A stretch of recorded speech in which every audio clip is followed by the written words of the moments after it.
이 시간 우리에게 주시는 하나님 말씀 마가복음 14장 43절에서 52절까지의 말씀입니다. 이 계시의 말씀을 읽어 드리는 가운데 살아계신 하나님의 음성을 듣는 시간이 되시기 바랍니다. 예수께서 말씀하실 때 곧 12 중에 하나인 유다가 왔는데 대제사장들과 서기관들과 장로들에게서 파송된 무리가 검과 몽치를 가지고 그와 함께 하였더라. 예수를 파는 자가 이미 그들과 군호를 짜 이르되 내가 입맞추는 자가 그이니 그를 잡아 단단히 끌어가라 하였는지라. 이에 와서 곧 예수께 나와 랍비어 하고 입을 맞추니 그들이 예수께 손을 대어 잡거늘 곁에 서 있는 자 중에 한 사람이 칼을 빼어 대제사장의 종을 쳐 그 귀를 떨어뜨리니라. 예수께서 무리에게 말씀하여 이르시되 너희가 강도를 잡는 것 같이 검과 몽치를 가지고 나를 잡으러 나왔느냐. 내가 날마다 너희와 함께 성전에 있으면서 가르쳤으되 너희가 나를 잡지 아니하였도다. 그러나 이는 성경을 이루려 함이니라 하시더라. 제자들이 다 예수를 버리고 도망하니라. 한 청년이 벗은 몸에 배 홑 이불을 두르고 예수를 따라가다가 무리에게 잡힘에 배 홑 이불을 버리고 벗은 몸으로 도망하니라. 아멘.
감사합니다. 멋진 찬양 들려주셔서 감사드립니다. 전하는 소식 먼저 듣도록 하겠습니다.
1박 2일 아주 소중한 시간 가지고 왔습니다. 참여해 주신 분들, 또 기도해 주신 분들 감사드립니다.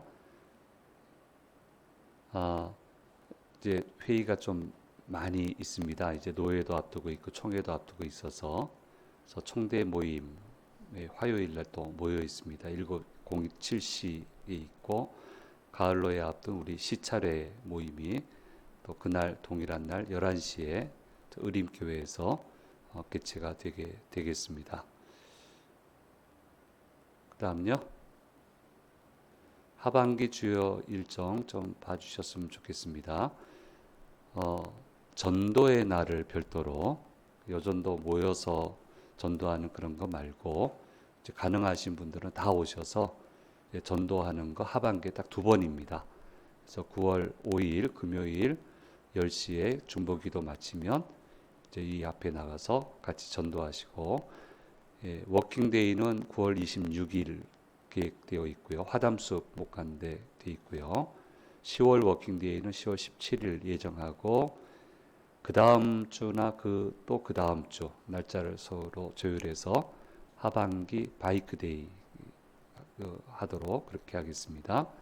11월 전도의 날은 11월 7일에 있고 11월 워킹데이는 4주차에 하니까 날씨 때문에 못 하더라고요. 그래서 둘째 주에 워킹데이 하면서 25년도 워킹데이는 그렇게 마무리 짓고 추수감사주일은 원래 교회력보다 한 주 뒤로 해서 만남의 날 우리가 하지 않습니까?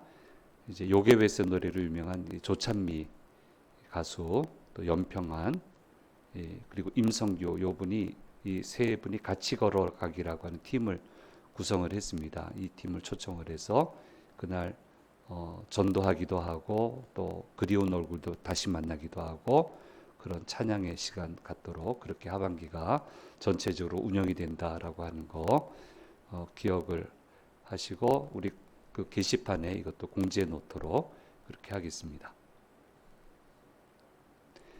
영유아 유치부는 여름 성경학을 별도로 또 하겠다고 합니다. 그래서 30일, 31일 1박 2일 여기서 자겠다고 그러네요. 아무튼 뭐 자겠다고 하니까 열심히 도와드려야죠. 그래서 위에서 관심 좀 가져주시고 기도해 주시면 감사하겠습니다. 오늘 주회 전에 오신 우리 성도님들과 영상을 통해서 예배 참여하시는 모든 분들에게 주께서 주시는 은혜가 함께 하시기를 간절히 소망합니다. 인구학자이신 조영태라고 하는 분이 9년 전에 아주 재미있는 책을 한 권 발간을 했습니다. 그것은 정해진 미래라고 하는 그런 책이고요. 당시로서는 이런 종류의 책이 잘 없었기 때문에 굉장히 화제가 됐던 그런 책이고, 인구학자가 왜 미래에 대해서 쓰지? 미래학자가 아닌데? 이렇게 생각을 했다가 책을 읽어보면서 맞다. 현재 출산율과 현재 인구 분포도를 보게 되면 향후 10년, 20년 경제 인구, 사회 주축 인구, 노령 인구 이 모든 것을 예측을 할 수 있다는 거예요. 그때 가면은 사회가 어떤 사회로 편성이 되어 있을 것이다 라고 예측이 가능한데 이것을 가르쳐서 사회적 미래다 이렇게 표현을 했습니다. 정의를 했습니다. 사회적 미래 이것은 반드시 그런 상황이 온다는 거예요. 그런데 그 사회적 미래가 다가오는데 그때 가서 어떤 모습으로 살아갈 것인가는 제각기 틀리다는 거예요. 어떤 준비를 하고 어떻게 역량을 갖추느냐에 따라서 각 개인의 미래는 달라질 수밖에 없다. 그래서 이것을 가르쳐서 개인의 미래, 개인적 미래, 그래서 사회적 미래 필연적인 거고 개인적 미래는 필연적인 것이 아니다.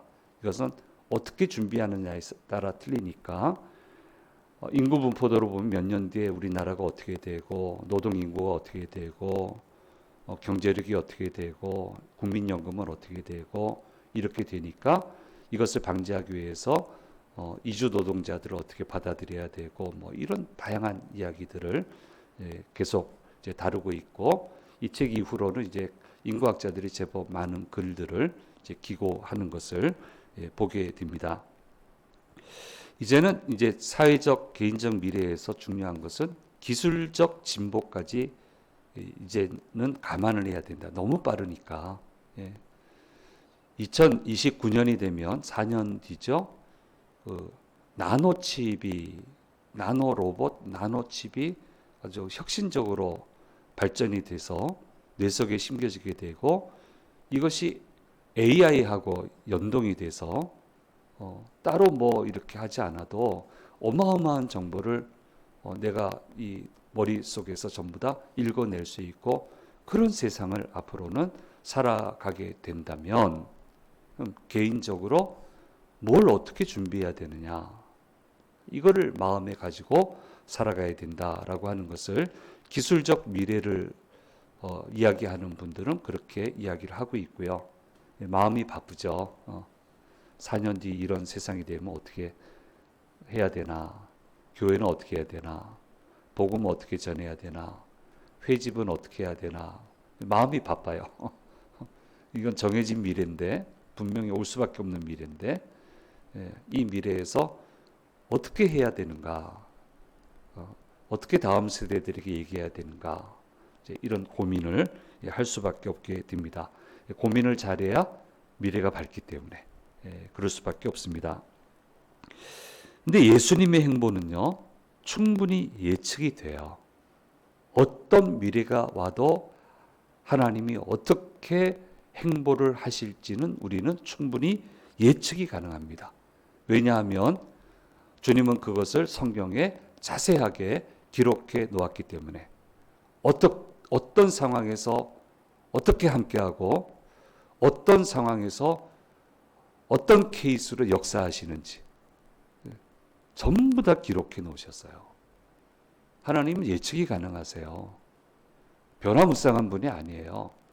변화가 없으신 분이에요. 그리고 기가 막힌 것은 변화가 없는데 여전히 그 역사가 일어나고 그 능력이 부어진다는 거예요. 이게 얼마나 놀라운 일인지 몰라요. 그래서 우리는 중심을 잡고 하나님을 잘 예측하고, 축복이 예측이 안 됩니까? 왜 예측이 안 됩니까? 축복받는 비결 성경에 다 얘기해 놨잖아요. 그대로 안 하니까 안 되는 거죠. 이대로 하면 된다고 했잖아요. 언제 이 말씀에서 틀린 적이 있었습니까? 지금까지 역사 중에 내 개인의 삶을 봐도 예측이 되잖아요. 그러니까 좋은 믿음의 사람은 우왕좌왕하지 않아요. 정확하게 중심을 잡아요. 뭘 해야 될지를 알아요. 그걸 우리가 알아야 됩니다. 이제 감람산에서 예수님 체포되시고 소동이 일어나게 되는데, 이건 이미 하나님이 말씀해 놓으셨어요. 이사야 53장 7절에서 9절 말씀, 좀 긴 말씀인데요. 7절에서 9절하고 12절 말씀 같이 한번 천천히 한번 읽어보겠습니다. 그가 곤욕을 당하여 괴로울 때에도 그의 입을 열지 아니하였으며, 마치 도수장으로 끌려가는 어린 양과 털 깎는 자 앞에서 잠잠한 양같이 그의 입을 열지 아니하였도다.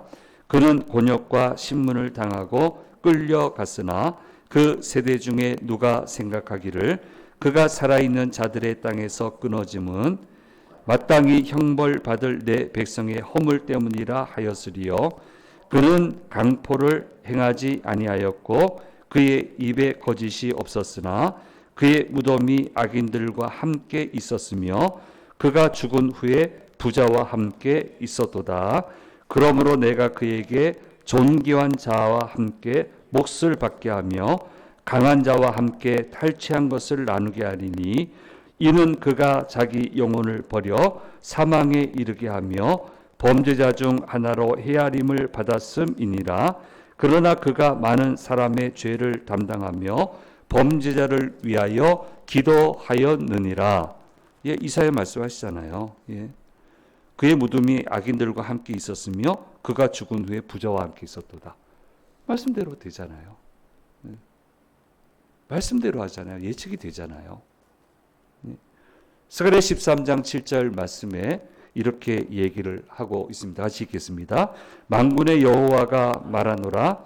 가라 깨어서 내 목자 내 싹된 자를 치라. 목자를 치면 양이 흩어지려니와 작은 자들 위에는 내가 내 손을 들이우리라 말씀하고 있습니다. 목자를 치면 양이 흩어지게 될 거다. 제자들이 다 버리고 도망치게 될 거다. 다 얘기하셨잖아요. 말씀대로 하시잖아요. 뭐가 예측이 안 됩니까? 하나님이. 하나님의 역사가 왜 예측이 안 돼요? 다 예측되죠. 그런데 이런 상황에 이건 정해진 미래입니다. 이건 정해진 미래예요. 이 정해진 미래에 대처하는 제자들의 모습이 세 갈래로 나뉘어지는 것을 보게 됩니다. 첫째는요, 예수님을 배반하는 제자입니다. 가룟 유다죠. 얼마나 어둡겠어요. 네. 이 사람들이 예수님 얼굴 기억하는 것도 아니고 어두워 있고 몇 명 안 된다 해도 그래도 알아보기 어렵잖아요. 그런데 예수님 잡으러 온 사람들이 실수하지 않고 예수님을 체포할 수 있도록 가룟 유다가 인사하면서 이 거짓된 입맞춤이죠. 그 예수님과 입맞추면서 랍비여 안녕하십니까? 내가 입맞추는 그 사람이 예수다. 그 사람을 잡아가라. 그렇게 하고 가룟 유다는 예수님을 내어주게 됩니다. 두 번째 제자는요, 칼을 빼어 대제사장의 종을 쳐서 귀를 떨어뜨리는 제자입니다. 한번 싸워보자 라고 용기를 냅니다. 이제 죽는 건데 그렇게 하면 용기를 냅니다. 다른 성경에서는 이 제자가 베드로라고 이야기를 하고 있습니다. 그다음 세 번째 부류는요, 세 번째 반응은요, 예수님 놔두고 그냥 도망치는 거예요. 처음부터. 베드로는 한 타임 뒤에 도망쳤고 처음부터 도망을 쳐요. 모두 다 도망을 쳐요. 어떤 한 사람은 배 홑 이불을 걸치고 도망쳤다. 이것을 우리 겉옷으로 우리가 생각을 해요. 이스라엘 사회에서는. 그렇게 도망을 치다가 붙잡히니까 겉옷까지 벗어버리고 알몸으로 도망을 갔다라고 본문은 기록을 하고 있습니다. 예수님 잡히시는 것은 정해진 미래예요. 그건 정해진 미래예요. 그런데 정해진 미래가 다가왔는데 예수님 잡히시는 상황에 대처하는 처신하는 제자들의 행동은 각각 달랐습니다. 그리고 어떤 행동을 보이느냐에 따라서 그 미래가 완전히 달라지게 되는 것을 성경은 우리에게 보여주시고 있습니다. 행동에 따라 미래가 바뀌는 거예요. 어떤 처신을 하고 어떤 모습을 보이느냐가 그 사람의 미래가 되는 거예요. 지금 정해진 미래가 왔는데 가룟 유다는 어떻게 됩니까? 자살합니다. 팔았으니까. 자기가 선택한 미래예요. 베드로는요, 수제자가 돼요. 조금 있다가 도망을 치고 나중에 큰 실수를 하지만 칼을 휘둘렀습니다. 예수님이 한번 싸워보자 했으면 싸우려고 덤벼들었을 사람입니다. 상황을 잘못 이해하고 말씀을 잘못 이해해서 예수님이 칼을 도로 집에 넣어라. 칼을 쓰는 자는 칼로 망한다. 라면서 이게 만류는 시켰지만 얼마나 고마워요. 책임지잖아요. 얼마나 고마워요. 예수님 책임지잖아요. 하나님 나라를 책임지잖아요. 교회를 책임지잖아요. 얼마나 고맙습니까? 그러니까 이 사람은 수제자예요. 이 사람한테 힘을 좀 모아줘야 돼요. 이렇게 해서 중심축이 돼서 교회를 일으키고 교우들을 일으키고 복음을 전하고 그렇게 해야 되겠다. 베드로는 이 행동을 했기 때문에 자기 미래를 결정하게 되는 거예요. 개인이 만든 미래입니다. 하나님은 끊임없이 미래를 예측하라고 하십니다. 하늘의 천기를 예측할 수 있어야 된다라고 계속 강조해 하시고 있고, 미래를 준비하라고 얘기하고 있고, 교회 미래학은 바로 이 예수님의 말씀에 근거해서 학문이 나온 거예요. 사회적 미래학도 있지만 교회 미래학, 2000년 되기 직전에 우리나라의 교회 미래학이 들어와서 그때부터 지금 거의 30여 년 교회 미래학이 발전해 오고 있습니다. 그럼 어떻게 그 미래를 준비할 수 있습니까? 첫째는 하나님의 말씀을 통하여 준비할 수 있습니다. 하나님은 미래를 말씀대로 이끌어 가시기 때문에 그렇습니다. 예수님은 오로지 말씀대로 하셨잖아요. 사람들은 뭐라고 얘기합니까? 제사장들, 바리새인들, 말씀대로 하지 말고 우리가 해석한 대로 하라고 했어요. 해석한 대로 하면 십자가 못 지는 거예요. 근데 말씀은 십자가 지는 거예요. 말씀대로 했습니다. 그랬더니 어마어마한 일들이 일어나잖아요. 말씀을 상황에 맞춰서 바꿔버린 사람들한테는 능력이 하나도 안 일어나는데, 말씀대로 가시는 분한테서는 어마어마한 능력이 나타나요.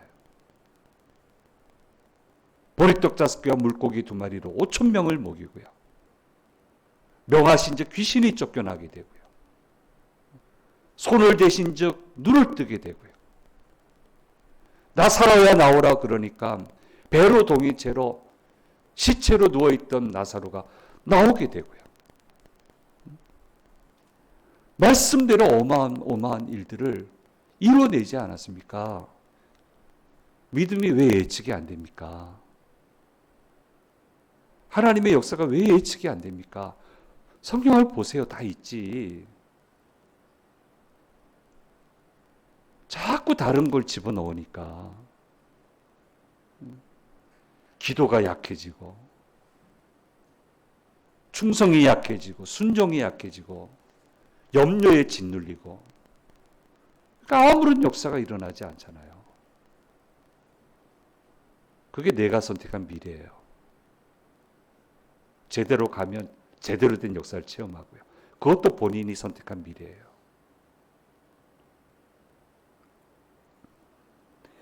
예수님의 행보는 말씀대로 모든 것이 가능하다는 것을 바로 눈앞에서 보여주시는 행보이셨습니다. 그러므로 우리는 이 말씀에 집중을 하고 말씀을 잘 깨달아야 되는 겁니다. 이 말씀 속에서 수많은 사람들이 수많은 보화를 캐내어 갔습니다.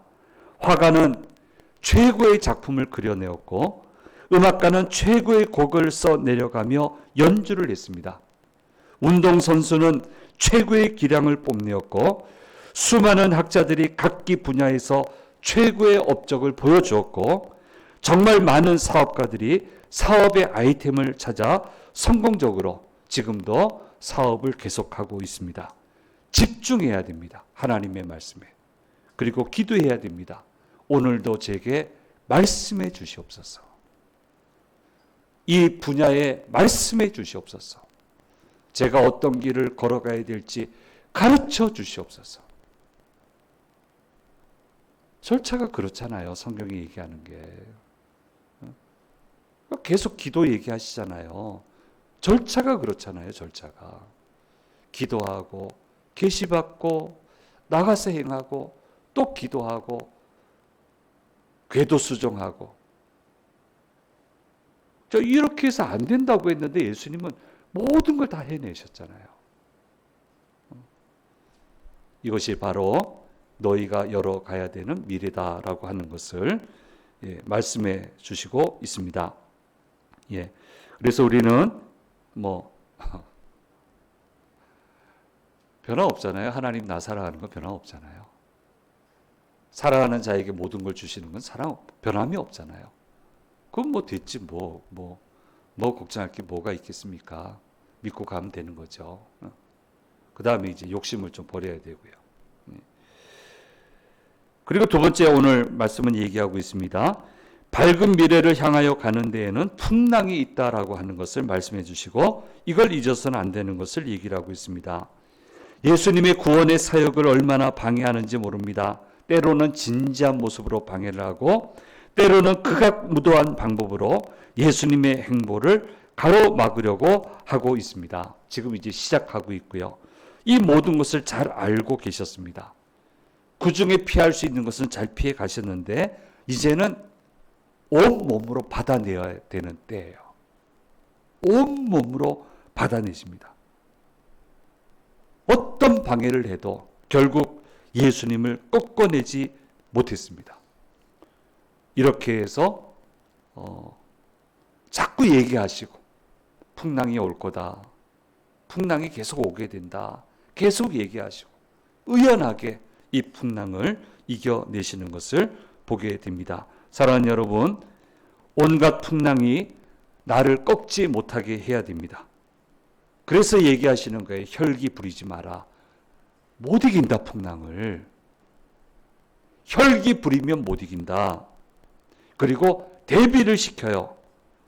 넘어설 수 있는 방법을, 그럼 대책을 마련을 해주세요. 안 그러면 안 되기 때문에. 그래서 세 번째 뭐라고 얘기를 합니까? 예, 성령님 보내시겠다고. 성령님 보내시겠다고.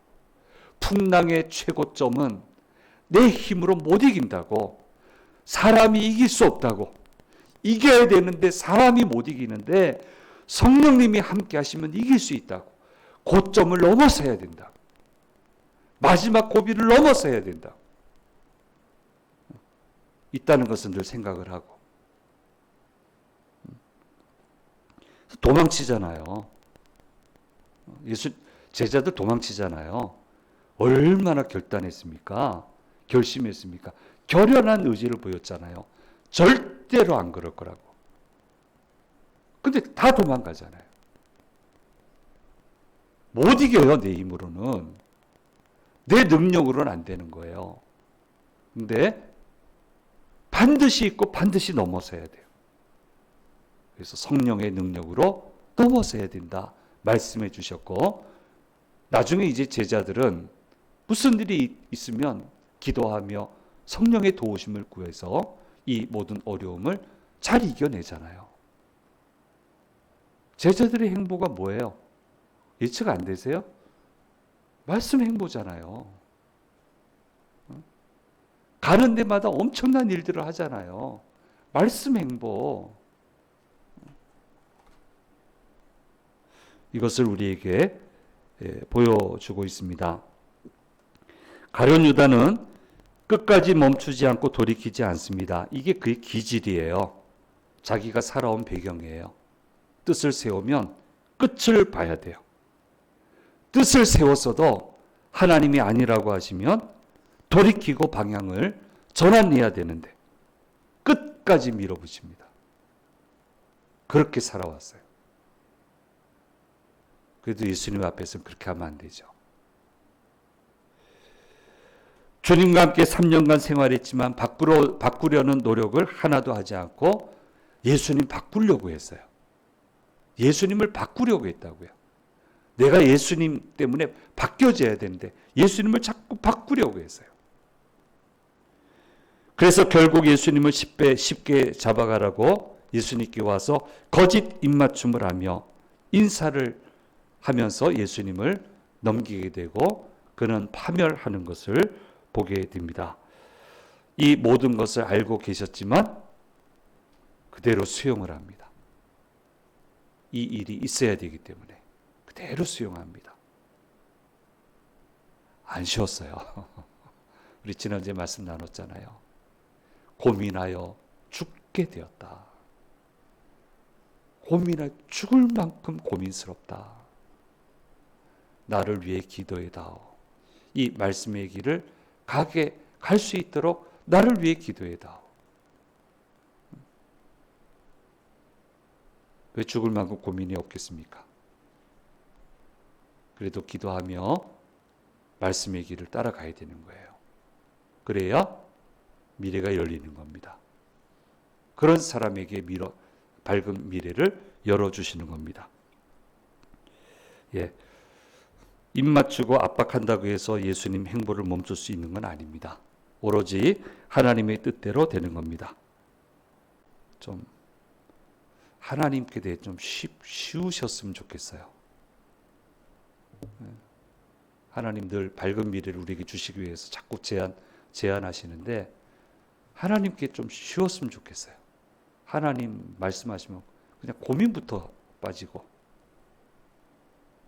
세상의 제안은 쉽고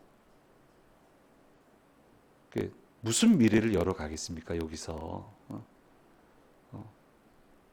무슨 가슴 벅찬 미래가 오겠습니까? 자, 이것을 우리가 좀 잘 생각을 하고 오로지 말씀으로 주님께 밝은 모습으로 하나님의 의지를 나의 의지로 받아들이면서 살아가는 저와 여러분이 되시기를 소망합니다. PPT 한번 보겠습니다. 하나님은 예측 가능하신 분이십니다. 성경에 기록을 해놨기 때문에 해놓으셨어요.